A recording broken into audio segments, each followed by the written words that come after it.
Hello and welcome to the Daily Mill for Monday, the 26th of August 2024, Bank Holiday Monday. And kind of weirdly, we've got a game tomorrow, which is kind of odd. Do we normally play on the Tuesday after Bank Holiday Monday? I don't, maybe we do. I just don't remember. It seems quite weird and an odd thing to be doing. But we are doing it. We are playing tomorrow at home to Leyton Orient, and more on that preview at the end of the video. Kind of interesting that I wonder if I guess we wouldn't have been allowed to do this, but if they would have moved the game to Monday and played it 3 p.m. kickoff. Obviously, the only games on today were really non-league games. Obviously, a bit unfortunate to kind of crowd them out of what was going on, but I guess probably wouldn't have been allowed to do that. I imagine we would have got a hell of a wicked crowd if we did that and had it kicking off today. But obviously, then you're playing Saturday, Monday, but then once we got Leyton Orient out of the draw, you could basically guarantee that we could rotate the squad quite easily and get away with playing Saturday, Monday. But no, Tuesday. So still a quick turnaround. 2 days, Sunday, Monday, and we go again. Before we get to that, though, we start off with this from footballleagueworld.co.uk. Indeed, yes, it's them again. And they're going to keep doing this for the next couple of days until the transfer window closes. Now, the transfer window, I believe, closes on the 1st of September, but that Saturday is the 31st and Sunday is the 1st. And obviously, even though we have a multi-million pound industry in that the Football League is and the Premier League is, we can't have people in the FA and the Premier League working on a Saturday, can we? We can't have that. The players play on Saturdays, but obviously the people in the offices who do all the transfers and stuff, no, they have to have their weekend off. So apparently, I think most of the deals need to be done by Friday. So we have literally 4 more days, and that is it.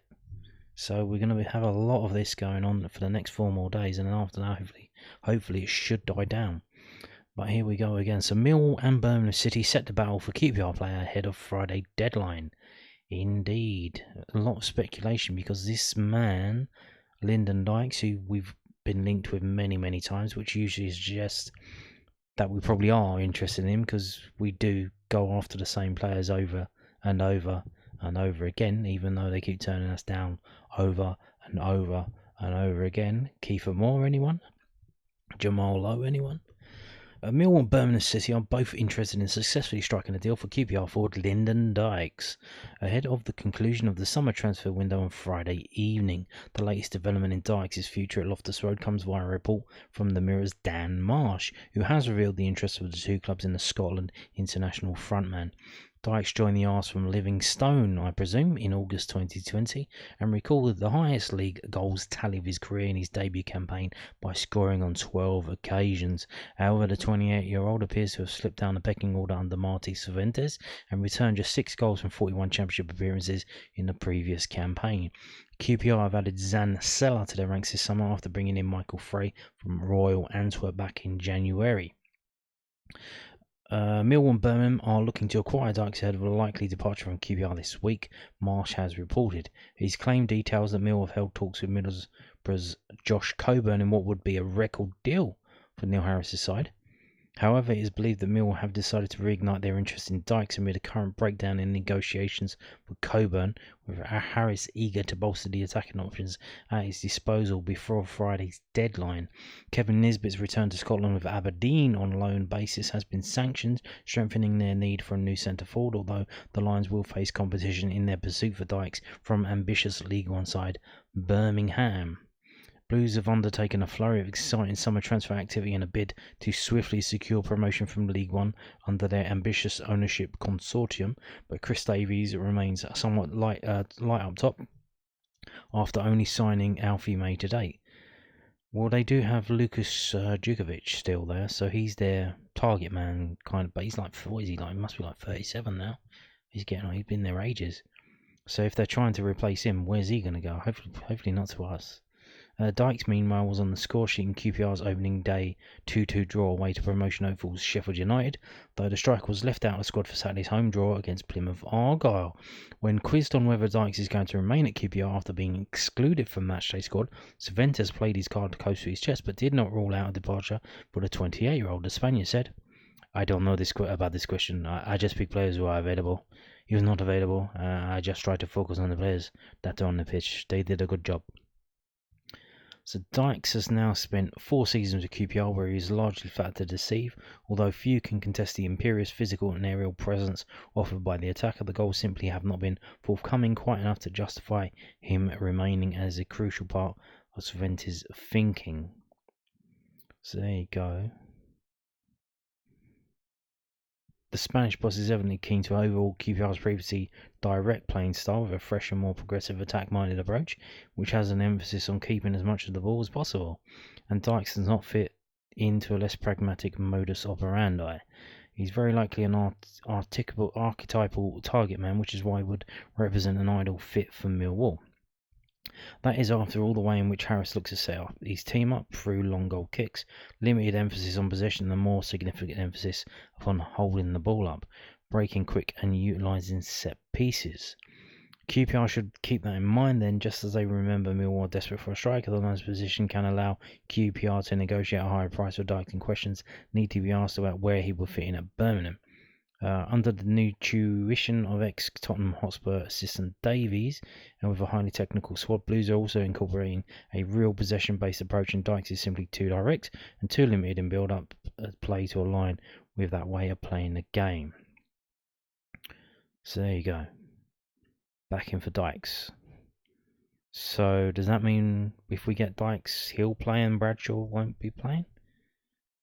We'll get rid of Bradshaw and then we have Dykes as the target man, and we'll be pinging balls to him, and then the three up front try and get to the seconds. We'll see about that, but here you go. That's one to keep an eye on. Now, moving on to this from londonnewsonline.co.uk.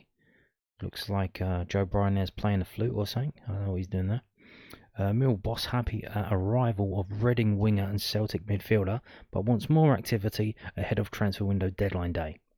So there you go. The rage has been quenched, but he's not satisfied. He yearns for more. The managers, they always yearn for more players.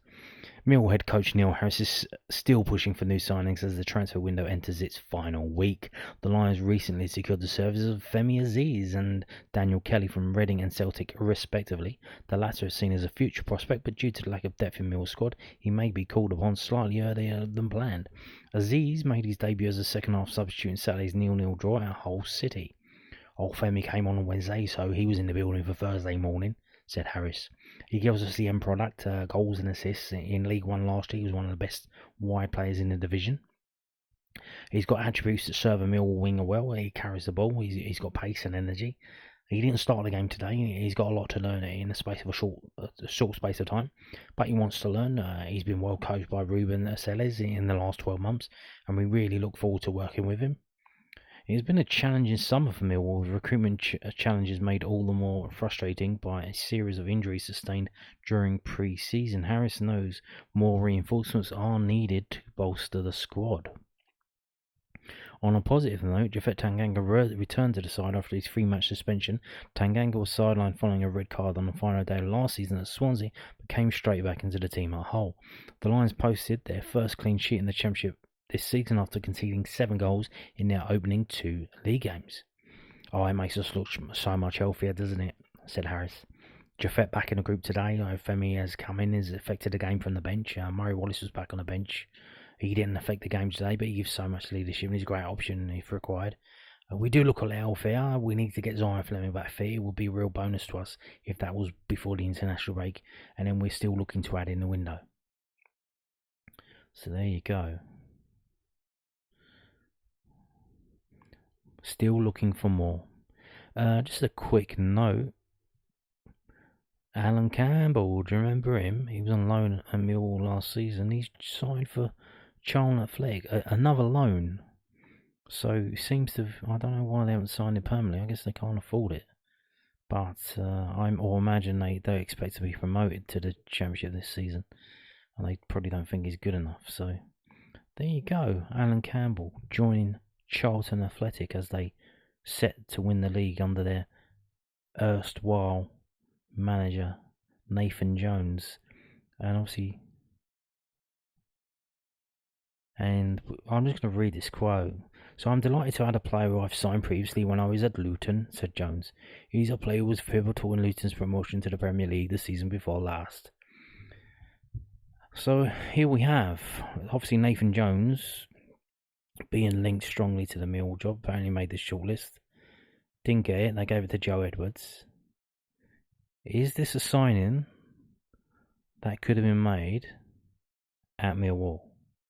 What do I mean by that? Obviously, nowadays we're going down a new route. We don't have manager Neil Harris. We have head coach Harris. Head coach. And there seems to be a group of people above him who make the signings and then tell him to crack on and get on with it. So where does that leave? Obviously, we've seen many, many times over many, many years the kind of fraternal relationship between long-serving managers and their doting players that follow managers around at the various clubs that they go to and seem to be happy to do that. So saying that, I want to work with this guy, so I'm going to move from this club to this club to this club to this club to work with this guy. Under the system that we've got, is that possible? If Harris said, like, I've been working with this guy at this club. He's really good. Can we bring him in? And then it doesn't happen. They just like, oh no, we're not doing that. Is this a signing that we could make nowadays? I don't know. Does it fit into the system? Not too sure about that. And maybe not with Neil Harris, but going forward further still, is that one of the reasons why Nathan Jones didn't sign the old setup behind the scenes? If that is the case, there was a problem between Nathan Jones and what was going to happen in terms of recruitment of players, and he decided, I'm not going to sign for you then, I'm not going to be the manager. Does that affect our fortunes going forward? What kind of managers can we get if the manager, I'm using the word manager, who can we get to come in to coach the team, to manage the team, if they have little to no say in what kind of players we're going to sign? Does bear thinking about. Now we're going to move on to previewing tomorrow's game, the Carabao Cup second round at home to Leyton Orient, by reminding you that there are no trains stopping at South Bermondsey. This is from opentraintimes.com. Surfaces at South Bermondsey tomorrow. The last train from London Bridge that stops at South Bermondsey is the 5:35. Capiche? It's going to East Croydon, but it's stopping at all the stations before it gets there. After that, however, there are no more trains. So that's the last one. So if you hurry up, you can get there. Now, after the game has started, the trains return to stopping at South Bermondsey. Because obviously, it's done for a safety problem, because there's only 2 trains an hour, not 4 trains an hour. It's a safety problem. They don't want to have all the fans getting on the trains. So we have here the 8:05 from London Bridge. So it gets to South Bermondsey from London Bridge at 8:05. So it would leave London Bridge probably about 5 minutes before then. So if you don't know about the trains and you get that one, you get to South Bermondsey at 8:05, 10-15 minute walk down to the ground. You're going to be about 30 minutes late. So don't do that. You can see, obviously the game finishes at 9:30ish, soon or thereafter. The last train there, 9:30, comes in. After that, there aren't any more trains until midnight. East Croydon to London Bridge, midnight 01. London Bridge to Selhurst, midnight 05. So that's it. No trains are stopping at South Bermondsey as a safety precaution because of engineering works further down the line at Crystal Palace. Now, moving on to this, that suggests it might be easier for you to stay at home and watch it. The game is, of course, on Sky Sports Plus, which is a streaming service. It's not the channel, so you need to have your Sky. You need to receive your Sky through the internet, through the Wi-Fi, to be able to get this. If you just use the satellite dish, I don't think you can get it. I'm not too sure. Maybe you can. Might be on the red button. I'm not too sure about that because I haven't had satellite TV. I've had cable and I've now got Now TV. If you are abroad, however, there are options. Apparently, I'm not sure how true these are. As you can see here, it looks to be just Scandinavia, the Netherlands and Borland. But apparently, if you are anywhere else in the world, internationally, you can, if you open up your Bet365 account and go onto that, you should be able to see the game, because what they do now is they do live in-play betting, and for some of the games, they will show you the game. This happens for FA Cup games, I believe. I've seen them on Ladbrokes, and other games around the world, you can see them on Ladbrokes.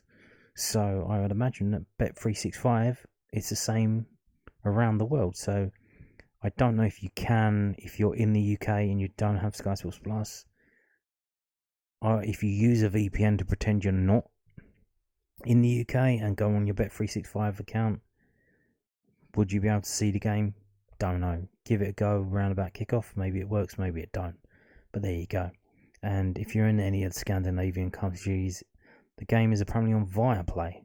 So Lisa Vihid, Viaplay for Finland, Viaplay Denmark, Viaplay Iceland, Viaplay Netherlands, Viaplay Norway, Viaplay Poland, Viaplay Sweden. So those are your options at the moment. Obviously, if you're in Ireland, it's Sky Sports Plus as well. Now, 11v11.com. This is going to be a bit complicated because I did not know this. So I've sorted it alphabetically.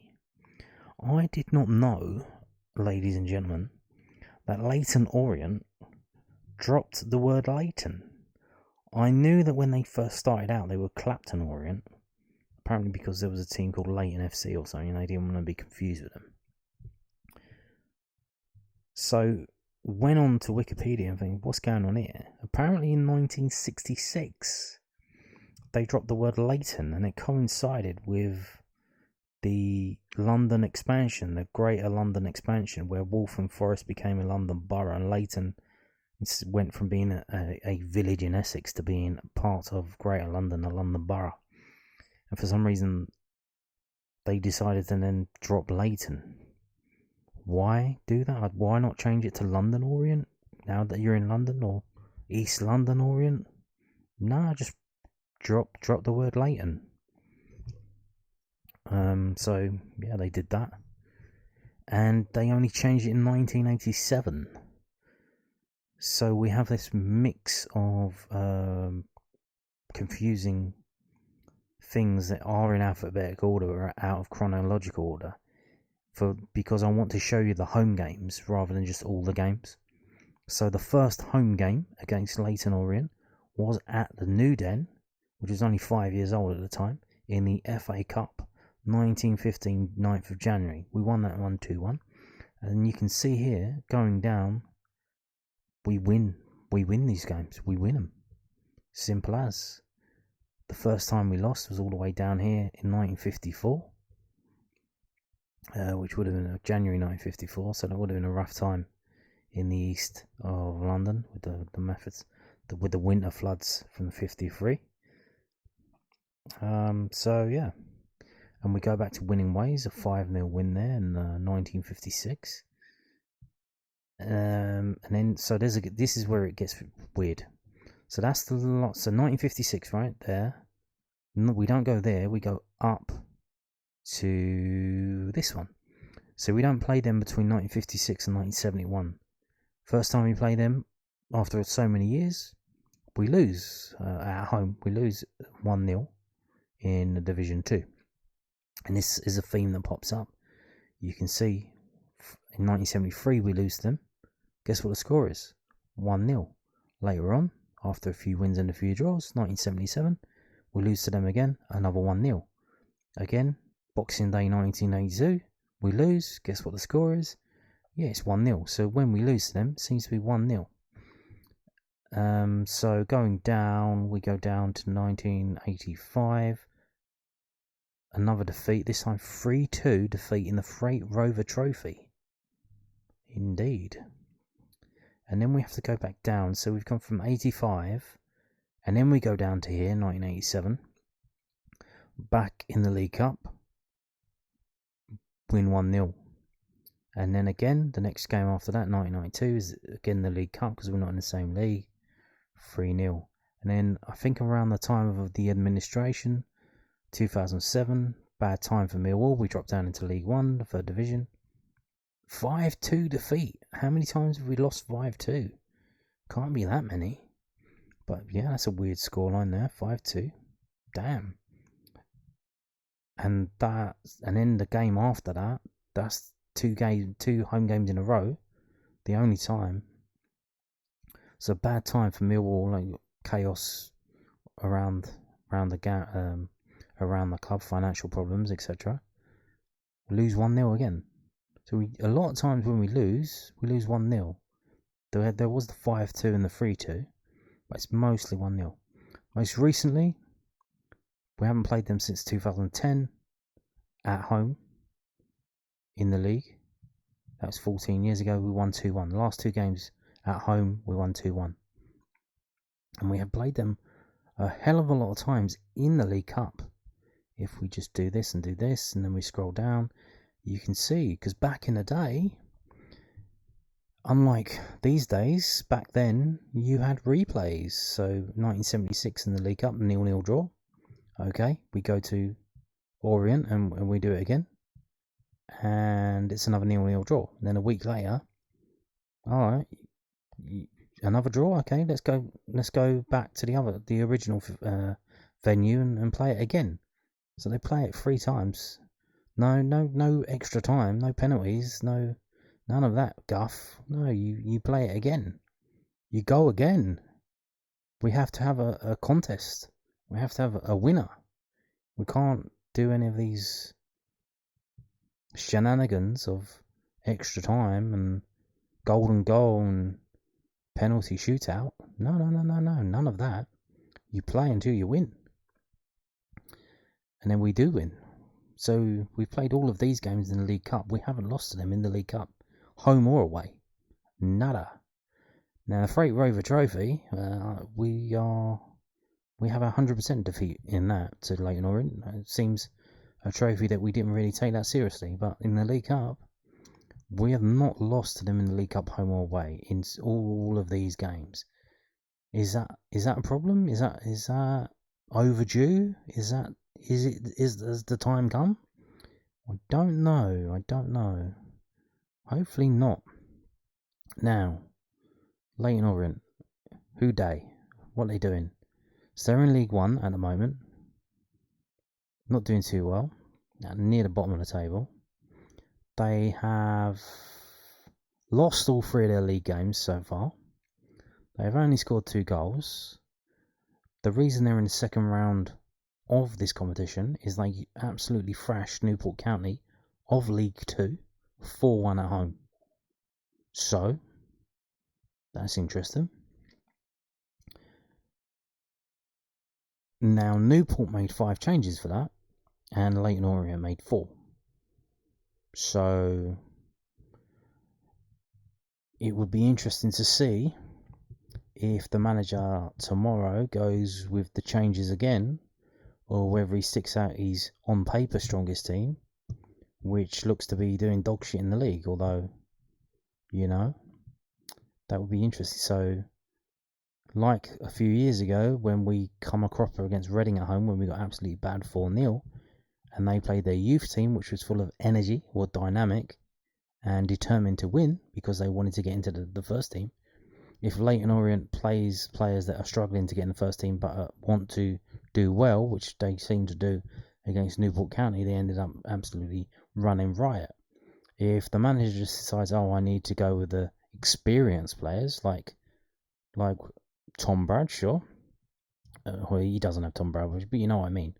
So if Millwall went with Tom Bradshaw over Edomi Omaku, Edomi Omaku's going to try it. He's going to bust his gut. He's going to want to impress because he's not in the team and he wants to be in the team. Whereas Tom Bradshaw, he's just going to go through the motions. He doesn't need to impress anyone to get into the team because he's in the team week in, week out, even though we've got better players on the bench doing nothing. So, you know what I mean? That's the kind of situation that we kind of face tomorrow. If Leyton Orient bring on younger, fresher players, they might not have the quality, but I think they might be fresher and they might have the skill. But I think he's probably going to go, we're up against the championship team. We need to go with the tried and tested, on paper better players who are so far they're 3 and out. They've lost all 3 league games. Although to be fair, they're against very big teams in Bolton, Charlton, and Birmingham. Birmingham spent so much money, and they're going after players in Dykes and etc. So if we scroll down, you can see is their best rated player is Charlie Kelman. Now this is just in the league games. They don't have ratings for the League Cup. They've just got the 3 games. 6.95 Charlie Kelman. He's got 1 man in the match, which means he was the best player amongst both teams in one game. He got a goal. They've only scored 2 goals in the league. One was from Ethan Galbraith and the other was from Charlie Kelman, 22 years old. Interesting note that Omar Beckles plays for them. Omar Beckles from a Millwall youth team at the time, under 21s, I believe it was called. The same team as John Marquis. He's of that era, so he was released and worked his way back up through the non-league, getting back into the league, and he's now had about 109 games for Leyton Orient. So there you go. Now, they also have Tom James, so it's not unusual to be loved by the famous Tom James of Wales. Indeed. Is anybody going to get that joke?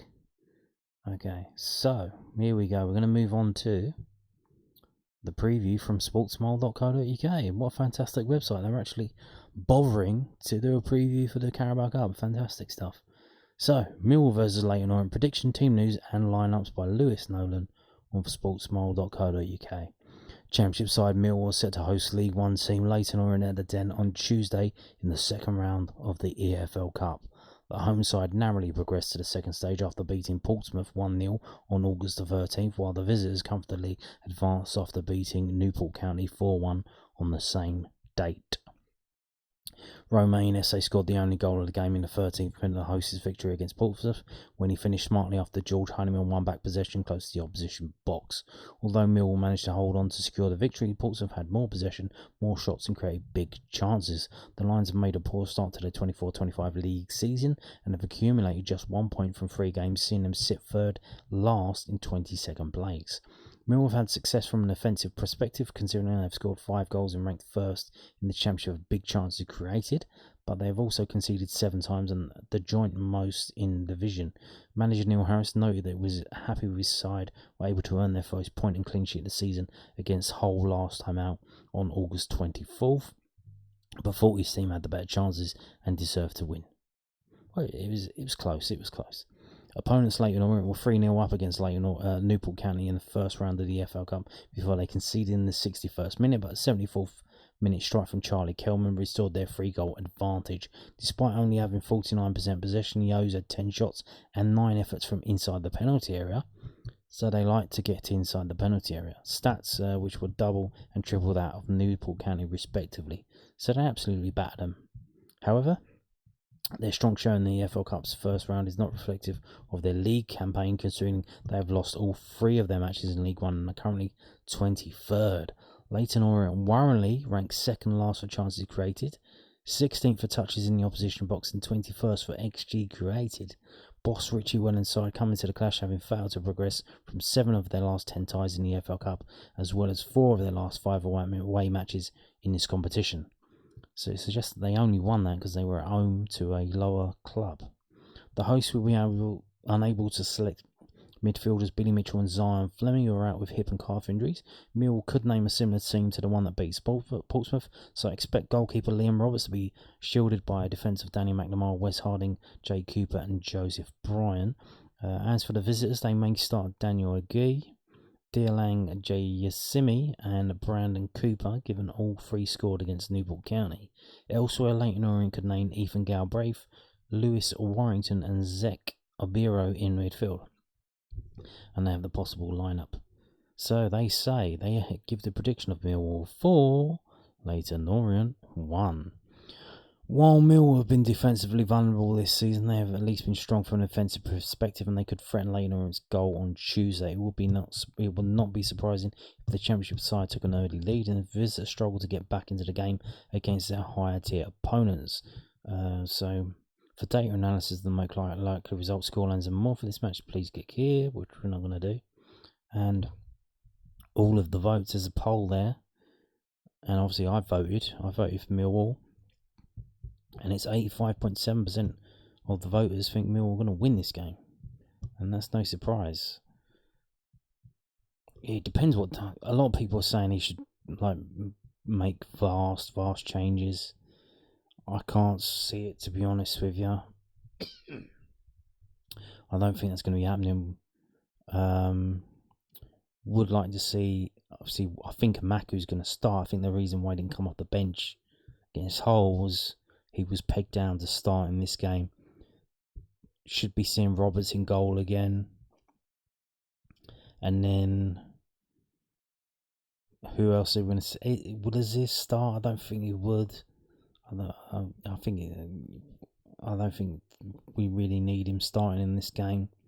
I think Amaku should be playing. In terms of, I don't think Daniel Kelly will be playing. Maybe Harding will come in, but I think Tanganga will stay in, to be honest. I think, obviously, Tanganga missed the first 3 games of the season. So, obviously, he needs to build up his match fitness. So, I think he might start with Tanganga. Danny Mack coming in for Leonard. Obviously, Leonard's been a bit beat up over the last couple of games. He got the head injury and then had that kind of own goal situation. Well, not own goal, but he fluffed it. He made that mistake. Going forward, though, don't know. I certainly hope that I hope that Tom Bradshaw isn't starting. Will Langstaff start? If Langstaff plays, he could score a hat-trick, and then there'll be calls for him to play in the game against Sheffield Wednesday. And then we just know that Tom Bradshaw's going to come straight back in. So, we wait to see. But I think depending on the team, it's going to be at least 2-0 to Millwall. I think Millwall will keep the clean sheet. Like I said, I think the Leyton Orient manager is going to go back to the strong team that he plays in the league, which ain't actually getting any results. They're actually dog shit. He's not going to have the courage to play the players that he brought in for the Newport game, and that means it's just going to be a box standard Leyton Orient team that we absolutely steamroll. So it's going to be at least 2-0, 3-0, 4-0. Not too sure about that. I would like to see 4-0 with a Langstaff hat-trick, and then that will put the pressure on the selector that he needs to start instead of Bradshaw, but we wait to see. Am I going to go 4-0? Probably not. I'm going to go 3-0. I think it's going to be Millwall 3, Leyton Orient 0. And on that note, thank you for watching and goodbye.